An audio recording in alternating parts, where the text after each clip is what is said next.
আসসালামু আলাইকুম। তো আশা করি সবাই ভালো আছেন। আজকের ভিডিওতে আমরা আলোচনা করব how to win the buy box on Amazon. তো গত ভিডিওতে আমি আলোচনা করেছি যে what is the Amazon buy box and how does the buy box work on Amazon. তো যারা এই ভিডিওটি দেখছেন তো তাদেরকে বলবো যে আগের ভিডিওটি একটু দেখে আসেন, তাহলে বাই বক্স সম্পর্কে আপনারা পুরো একটা ক্লিয়ার কনসেপ্ট পাবেন।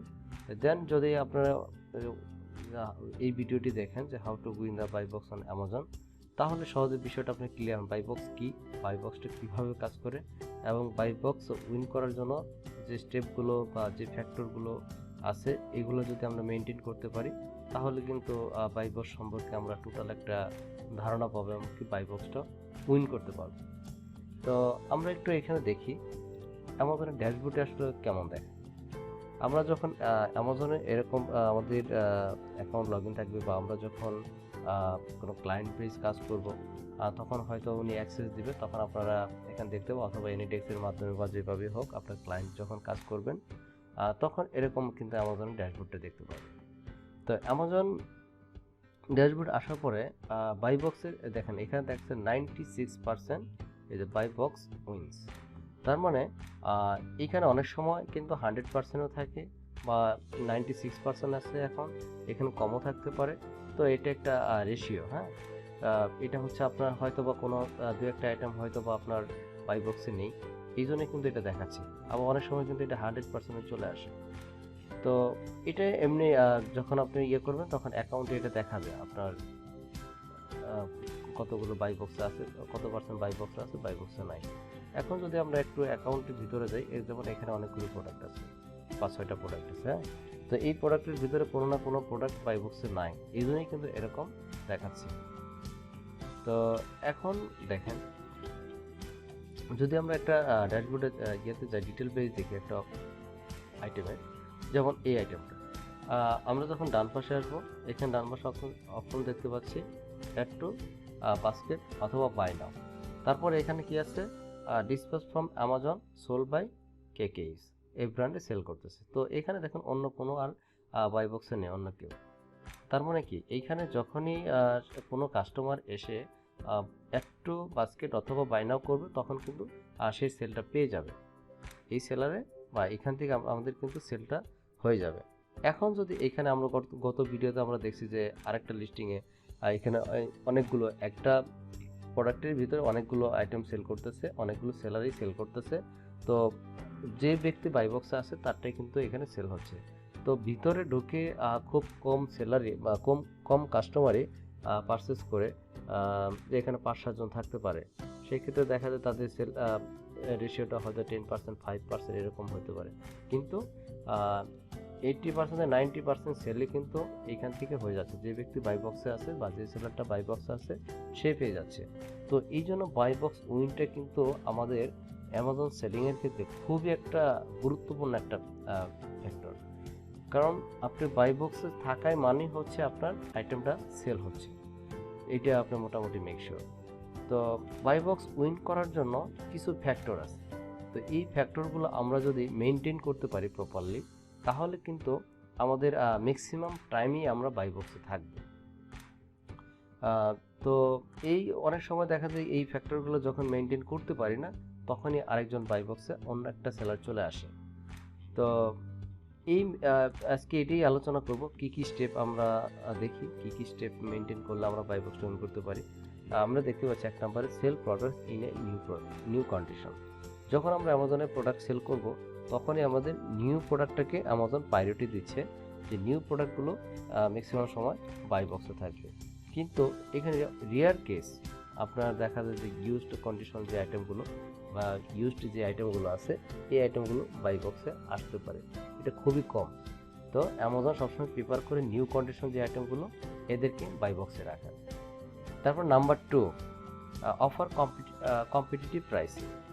অফার কম্পিটিটিভ প্রাইসিং বলতে হচ্ছে যে আপনার প্রাইস এবং কম্পিটিটরদের প্রাইসগুলো এটার সাথে আপনি কম্পেয়ার করেন। যে আপনি যদি সেম আইটেম বিক্রি করতেছেন, ধরে নেন আপনি $15, এখন অন্য অন্য সেলাররা বিক্রি করতেছে আপনার থেকে 1 সেন্ট বা 2 সেন্ট যদি বেশিও বিক্রি করে সেই ক্ষেত্রে কিন্তু আপনি কিন্তু বাই বক্সে চলে আসবেন। তো প্রাইসিংয়ের উপরে সেটা নির্ভর করে, যদিও সবগুলো বিষয়ের সাথে একটার সাথে আরেকটা রিলেটেড। তো এইগুলো ফ্যাক্টরি আর কি, সবগুলো ফ্যাক্টরি যখন আপনি মেনটেন করতে পারবেন ঠিকঠাক মতো, তখনই মোটামুটি বলা চলে যে আপনি সবসময় বাই বক্সে থাকবেন। তো number 3, list as a prime seller. আর প্রাইম সেলার বলতে বোঝাচ্ছে এখানে যারা FBA করে থাকে তারাই মোটামুটি এখানে এটা অ্যামাজনের একটা সার্ভিস যে প্রাইম ট্যাগ দিয়ে থাকে। এটা অ্যামাজনের প্রাইম কাস্টমার আছে, হিউজ প্রাইম কাস্টমার আছে। তো প্রাইম কাস্টমার কি বা কিভাবে কাজ করে বা তাদের অপরচুনিটি কি, এটা আমি অন্য একটা ভিডিওতে আলোচনা করব। এখন যদি পড়তে চাই তো এটা অনেক টাইম লাগবে। তো আপাতত এটুকু ধরে রাখেন যে প্রাইম কাস্টমার আছে অ্যামাজনে অনেক, তাদের অনেক সময় অ্যামাজন ফ্রি ডেলিভারি দিয়ে থাকে। ইভেন তাদেরকেও একটা সাবস্ক্রিপশন ফ্রি আছে, ফি পে করতে হবে পার ইয়ার বা পার মান্থলি। তো ওইগুলো আমরা পরে দেখব। তো তারপরে আসি number 4, keep strong inventory level. মানে আপনি যে বাই বক্সে আসবেন বা বাই বক্সে আসার জন্য যে করণীয় একটা বিষয়, সেটা হচ্ছে আপনার স্টক এনাফ থাকতে হবে। ধরুন আপনি 5-10টা আছে, কিছুক্ষণ পর স্টক আউট হয়ে গেল বা লো স্টক, সেই ক্ষেত্রে কিন্তু এইখানে আসার সম্ভাবনা খুব কম থাকে। তো আপনার যেন পর্যাপ্ত স্টক থাকে, সেই দিকেও আপনার খেয়াল রাখতে হবে। তারপর number 5, order defect rate. Order defect rate বলতে বোঝাচ্ছে যে নেগেটিভ ফিডব্যাক, তারপর A to Z claim, service chargeback, এই সকল বিষয়গুলোকে অর্ডার ডিফেক্ট বলা হচ্ছে। তো ভ্যালিড ট্র্যাকিং রেট।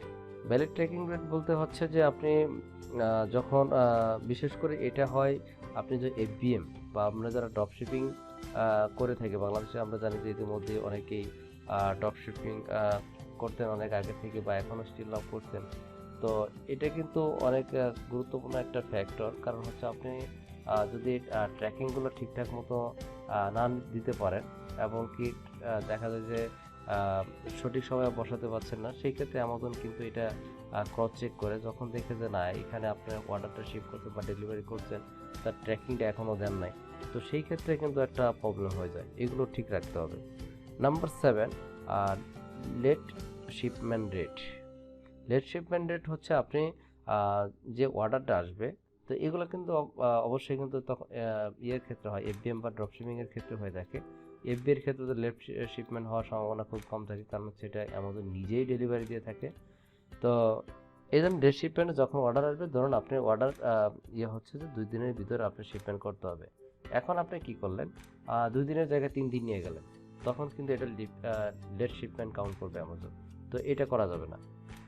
আপনার 2 দিন আছে বা 3 দিন আছে, 2 থেকে 3 দিনের মধ্যেই শিপ করতে হবে। এরপরে যখন যাবে সেটাকে লেট শিপমেন্ট হিসেবে কাউন্ট করবে আমাদের। On time delivery. এখন অন টাইম ডেলিভারি বলতে বোঝাচ্ছে আপনার ডেলিভারি একটা ডেট দিয়ে দিয়েছেন যে তোমার আইটেমটি 5 থেকে 7 দিনের মধ্যে ডেলিভার হয়ে যাবে।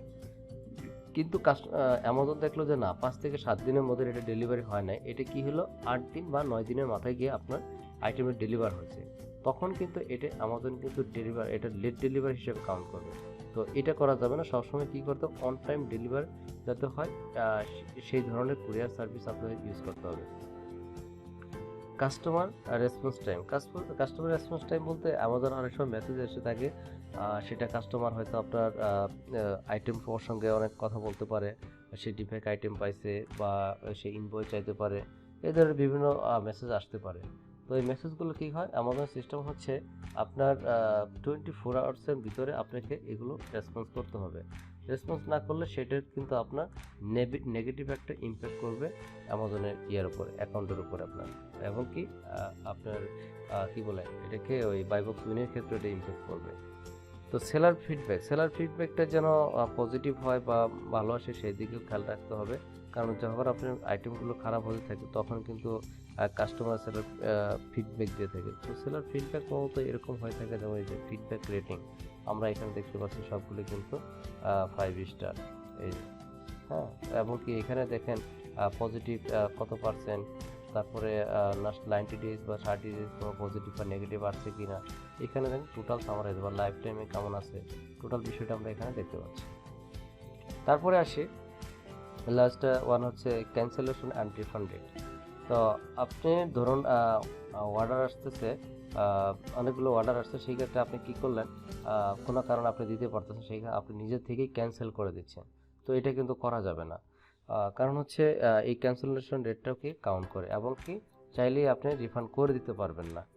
তো এই বিষয় সবগুলো এখানে যে স্টেপগুলো দেখলাম, যে ফ্যাক্টরগুলো দেখলাম, এখানে 10 থেকে 11টা, হ্যাঁ 11টা ফ্যাক্টর আছে। তো এই টোটাল সবগুলো ফ্যাক্টরই যখন আপনি সঠিকভাবে মেনটেন করতে পারবেন, তার মানে মোটামুটি বলা চলে যে আপনি সবসময় কিন্তু আপনি বাই বক্সে থাকবেন। তো এটি হচ্ছে বিষয়। তো তারপরে আরেকটু বলি, এইখানে এগুলো তো মেনটেন করবেন, এগুলো ঠিকঠাক মতো যদি করতে পারেন, পাশাপাশি প্রাইসিংটা যদি আপনি কম্পিটিটিভিটিতে কম রাখতে পারেন, এবং কি আইটেমটা যদি নিউ হয়, তাহলে বলা চলে যে আপনি 95% 99% আপনি কিন্তু সবসময় বাই বক্সে থাকবেন। তো আশা করি বিষয়টি আপনারা বুঝতে পারছেন। তো নেক্সট ভিডিওতে আমরা অ্যামাজন প্রাইম গিয়ে, বা প্রাইম কীভাবে কাজ করে, বা প্রাইম কাস্টমার কারা, কী ধরনের অপরচুনিটি, টোটাল বিষয়টি আমি আলোচনা করব। তো ভালো থাকবেন। আসসালামু আলাইকুম।